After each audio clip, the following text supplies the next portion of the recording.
This is Coffee with a Cause, and as I was just alluding to, it is a kind of delightful moment for me, because having been one of the founding members and in the room when the idea was originally conceived of MarketingKind, it's absolutely brilliant to bring that world together with Renewable World, a charity where I'm a trustee, and that I've been working with for a couple of years. And today what we're going to try to do is see if we can engage and accelerate Renewable World's marketing thinking by using some of the great other members of the MarketingKind community to put their heads together and see if they can come up with some great ideas as to how Renewable World might accelerate forward. So it's a really great day, I have to say, for me at least, and hopefully for everybody else.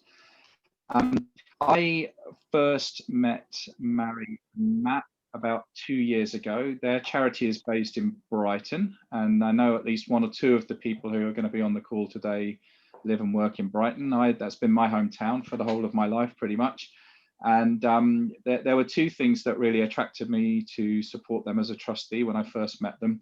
One was the fact it was a charity that was based very locally, even if the beneficiaries of the charity are in far-flung corners of the world, in Africa and Asia. But the fact that it was a charity that was rooted in my local community was important to me. But also the fact that it's a charity that doesn't just help communities that it serves beneficiaries in a very immediate way, but it actually tries to create a very sustainable change for those communities. And that was one of the things that really attracted me to work with them in the first place. And I know Marie and Matt are going to talk about that briefly.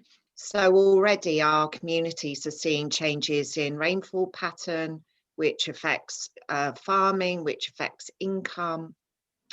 And often because they are poorer communities, they don't have the resilience to deal with these changes, and they can't adapt quickly enough. So it's really important that we remember that these are the communities, these are the people that will suffer first and suffer hardest. So I think part of our role, and we've talked about this a lot, haven't we, Steve and Matt, is helping to build up the resilience of these communities, making sure they do have funds that they can pull on hard times, so and have the right resistant crops for the temperature changes that are happening, and we support in that. So not only do we put in the actual renewable energy intervention, we support the communities with capacity building on what to grow, when to grow it,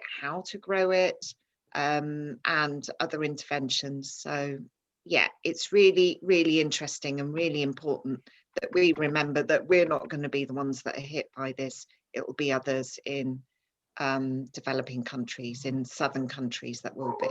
It's shocking, really, is the lack of capacity to sort of deal with climate change. People live day to day in these communities traditionally. The concept of saving is fairly alien to them, and there's just no capacity to do it anyway. So if your crops suddenly fail because there's no rain and you haven't got any other way of getting enough water there, then you really are scuppered, frankly. So and that's one of the problems we help to try and deal with, and we think we make a big difference on that. But there's so many different aspects that climate change brings that really affects people that are already really challenged and really poor.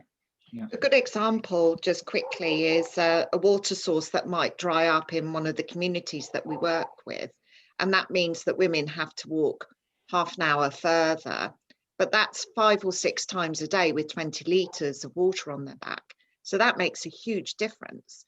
And if you see that their jug is full already, if you like, you know, they're really at the limit of what they can cope with, and they can't even collect enough water to grow crops, then that extra half hour every day, 5 or 6 times a day, just pushes people over the edge.